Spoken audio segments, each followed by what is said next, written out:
Y vamos a hablar con una persona que hace un tiempo que no hablaba con nosotros y él es uno de los dirigentes más importantes que tiene la República Argentina en este tiempo. Es el presidente de Avanza Libertad y además fue candidato a presidente durante el año 2019 y estamos hablando del doctor en economía José Luis Esper. ¿Qué tal, José Luis? Marcelo Aymar te saluda, ¿cómo estás? Hola Marcelo, ¿qué tal? Buen día. Bien, bien. ¿Cómo fue el fin de semana pasado por Tandil, por Pila? Vi que en Twitter subiste un poco el recorrido, estuviste hablando con personas seguramente de esas localidades. ¿Qué es lo que te dicen?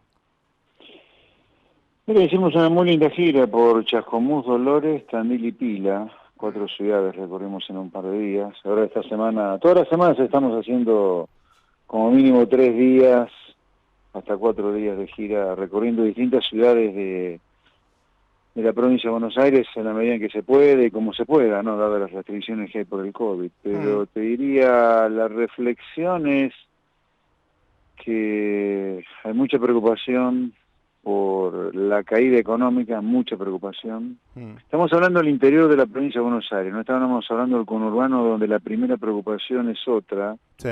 más allá del COVID, que es la inseguridad, ¿no? Mm, Hay inseguridad en el interior también, el interior de la provincia no escapa la mm, problemática del conurbano, pero la principal preocupación ahí es la economía. mm. Eh, Y las demandas por ejemplo, los trabajadores que trabajan en una pyme, el dueño de una pyme, del sector agropecuario, ¿tiene que ver con que no hay una proyección porque no lo permite la pandemia o porque más allá de eso hay una economía que no es comprendida por, en este caso, la gobernación de Axel Kicillof?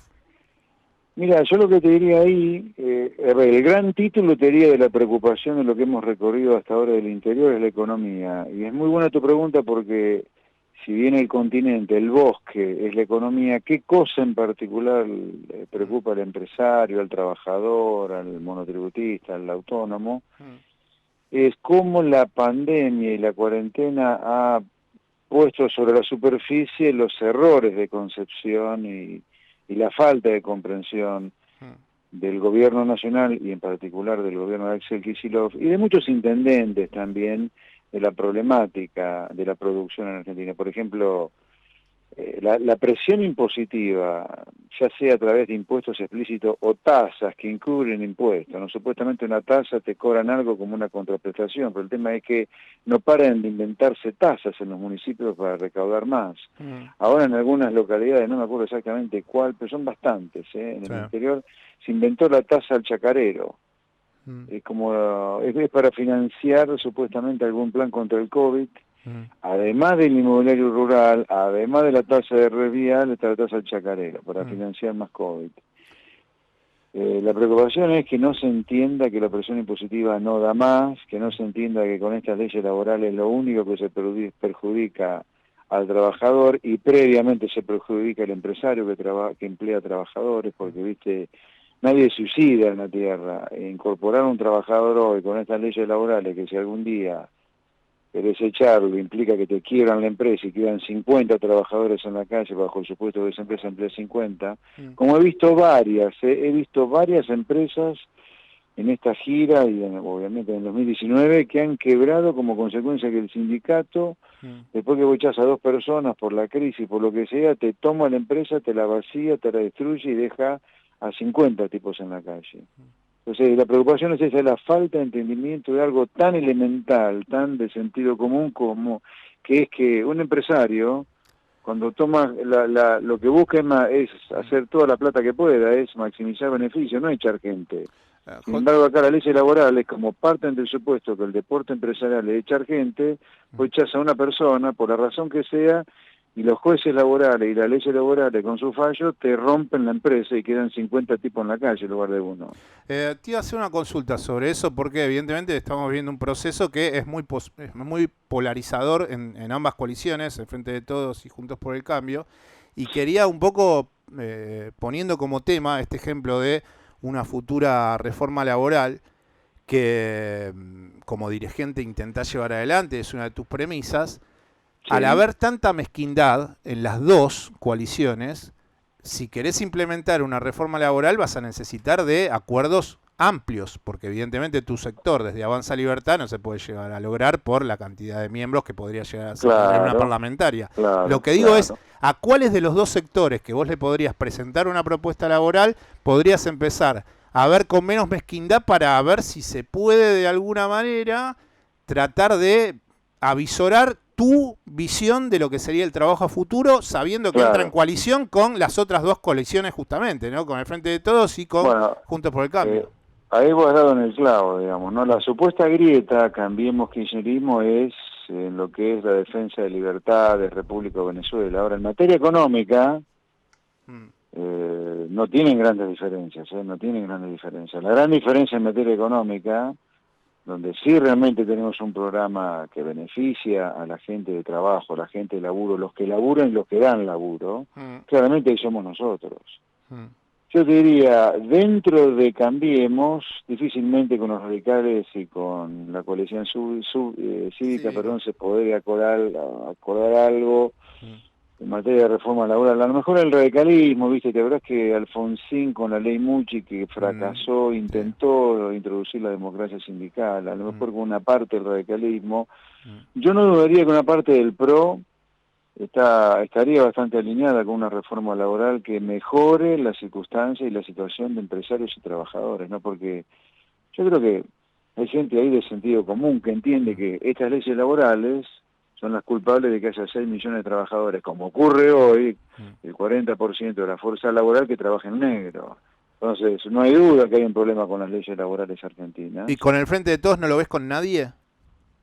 No sé, no tengo contacto con ellos, pero complicado, complicado. Ahora, Ni siquiera creo con que el ya la masismo, gravedad, ni siquiera con el masismo. no, a lo mejor por ahí, a lo mejor por ahí. Yo creo que la fortaleza que podría tener ahora una reforma laboral propuesta por nosotros bien de fondo, que ponele, si no sacas el 100%, con que salga el 60% ya es un avance, Mm, es que es difícil negar el problema de las leyes laborales cuando vos tenés el 40% de los trabajadores trabajando en negro, totalmente precarizados, sin ningún derecho social, ¿no? mm, Y ahí lo único que se te ponen feo son las mafias sindicales, Moyano, Cavalieri, etcétera, y la parte dura del Frente de Todos, mm. ¿no? A mí me parece que tendríamos chances de meter una puntita con una reforma laboral, porque te repito, es muy grosero lo que está pasando. En realidad, todo lo que está pasando en materia económica es grosero en Argentina, Bueno, y ahí nosotros tenemos mucho para decir, ¿no? desde ambas coaliciones se reprochan sobre nosotros estamos totalmente dispersos, pero los dos abonamos a un supuesto diálogo que nunca se concreta y me parece que también la visión que tiene tu fuerza política es que no estuviste involucrado en todo el tejimaneje de una trayectoria de dirigente político clásico. Entonces tal vez ahí es donde te quería preguntar lo siguiente. Yo hace un par de programas atrás, cuando Macri presentó el libro Primer Tiempo, decía que si tanto habla Alberto Fernández sobre el diálogo, que no estaría nada mal que se hubiese presentado o que hubiese empezado a decir no me invita el expresidente Mauricio Macri, siendo yo el actual presidente, a su presentación del libro, y no pone en ese pedido de diálogo la exposición o no los expone a la oposición a ese supuesto pedido de diálogo. Ni siquiera hace eso el Frente de Todos. Te pregunto a vos, Sí, José Luis, si vos harías eso, porque si tenés una oposición tan mala, como dice el presidente Alberto Fernández que es, ¿por qué no tiende los puentes? Y si no los tiende, aunque sea que los dejes puestos diciendo yo intento dar diálogo, pero evidentemente ellos escapan ante ese diálogo. ¿Cómo te moverías vos en esa circunstancia yo, política? yo me movería y me muevo con la absoluta amplitud para el diálogo de todo tipo.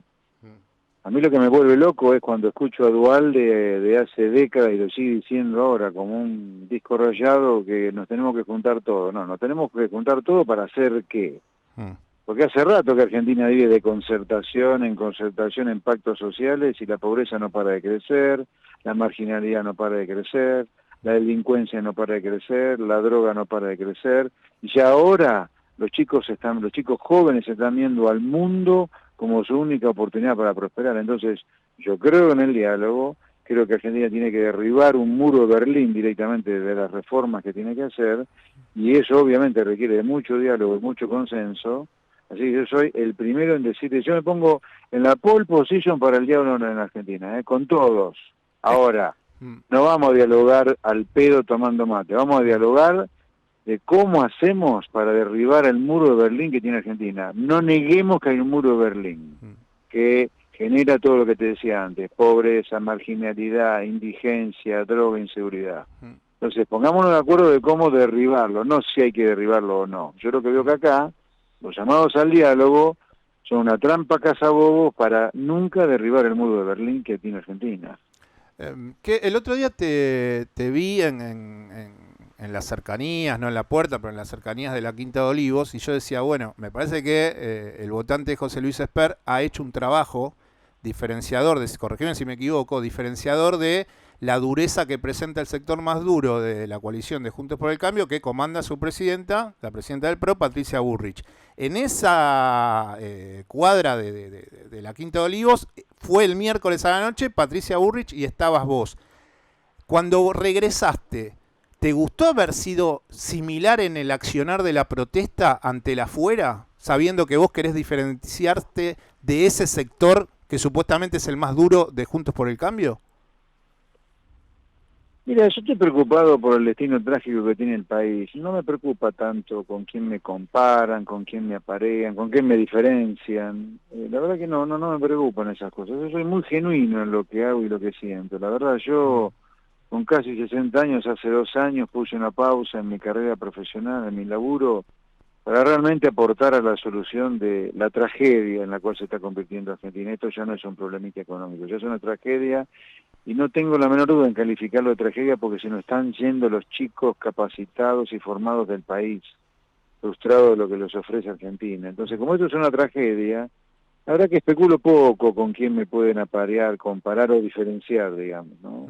A mí me pareció muy bueno, creo, para la sociedad que haya aparecido una persona como Patricia Bullrich, que más allá del esfuerzo que quiere hacer, no hay duda que fue parte de la alianza que fracasó, fue parte de Cambiemos que fracasó, y tiene que hacer este giro de decirse liberal. Viste que ha creado el pro liberal, es una línea adentro, que puede haber sido miembro de la JP hace 30, 40 años.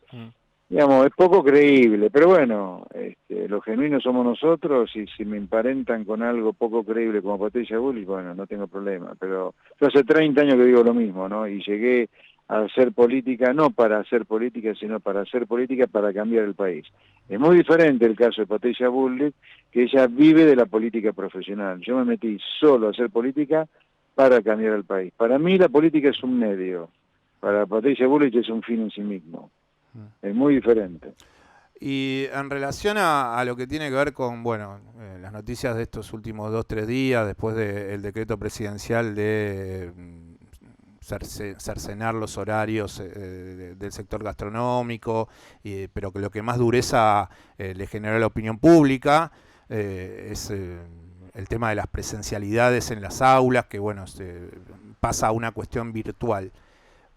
Yo todo el tiempo, y la última vez que hablamos con vos, José Luis, y quiero serte sincero con esto, porque más allá de que no estemos de acuerdo con algunas cosas, me parece que la relación que hemos tenido en este tiempo de entrevista siempre fue muy frontal.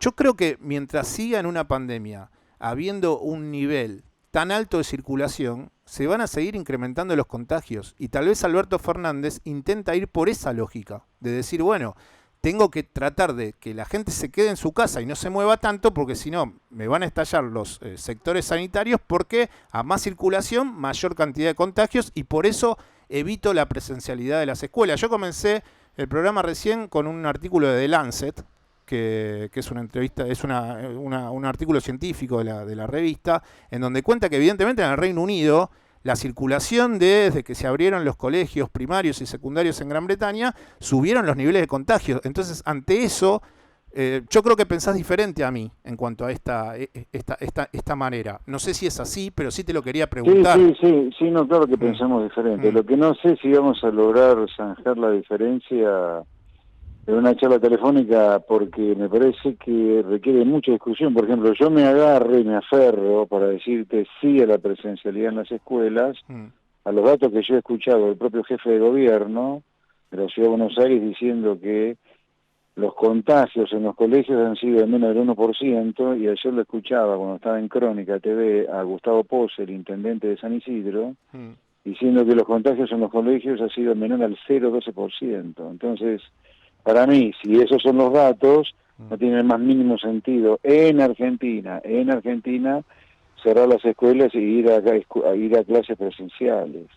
Más allá de que para mí es un tema de fondo, previo a la discusión de las escuelas, que es, ya nos encerraron un año, no tuvieron un plan de testeo, no tuvieron un plan de vacunación, entonces por eso nos vuelven a encerrar. Entonces para mí es inadmisible el encierro, porque encima que nos han encerrado de nuevo, después del fracaso que fue el primer encierro, porque llegamos a tener el 4º lugar en el mundo de muertes por COVID, después de un año de encierro, ahora nos vuelven a encerrar sin plan de vacunación, sin plan de testeos. Entonces, para mí es inadmisible eso, más allá del delirio, insisto, dado los números que yo he leído de contagio en las escuelas, de que no haya presencialidad en las escuelas. Digamos, yo le digo, señores, ¿por qué no vacunan de manera masiva? Tampoco testearon de manera masiva, y no testear de manera masiva no es simplemente un conjunto de frases o un conjunto de palabras. Si vos hubieras testeado de manera masiva el año pasado, hubieras sabido dónde están los contagios, vos confinás los contagiados y a los sanos lo dejás libres para que sigan trabajando y siguen haciendo la vida normal. Pero como vos no testeaste a nadie, obviamente, ¿qué hiciste? Cuarentena para todos y todas. Que terminó en un fracaso, como no podía ser de otra manera.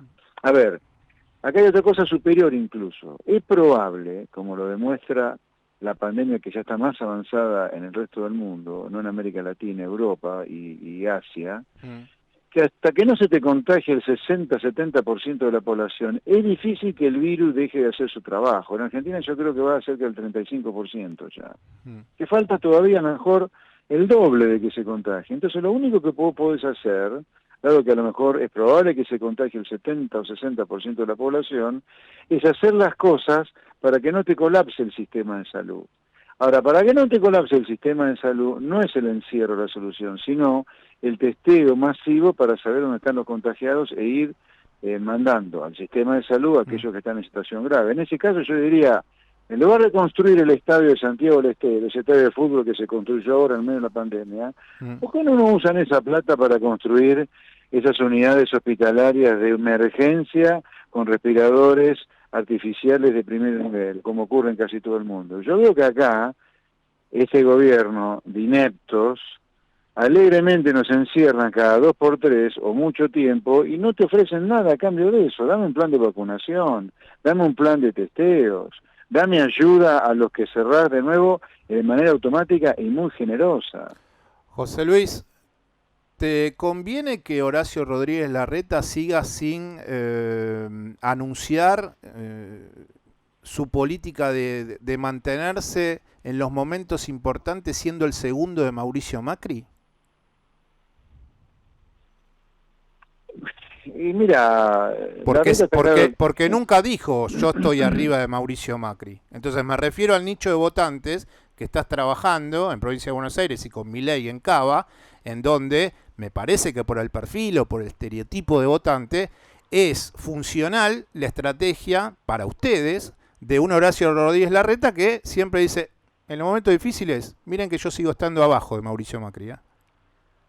Sí, es difícil para alguien de Cambiemos o del PRO, como Rodríguez Larreta, plantarse por encima de Macri cuando el dueño del PRO es Macri, ¿no? El dueño del PRO está claro, es Macri. Sí, la gerente sería Patricia Bullrich. Sí, claramente.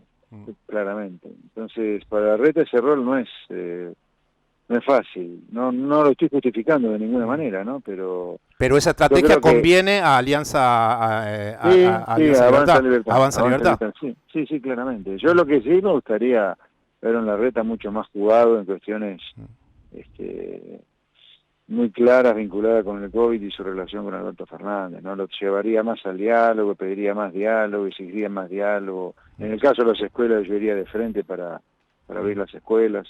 Admito que ahí vos y yo tenemos una discrepancia, pero yo creo que... Bueno, pero, pero dialogamos, sí, y lo obvio, planteamos de obvio. manera frontal. Obvio, no después obvio. vamos y lo judicializamos o termina el aire y yo hablo mal de vos.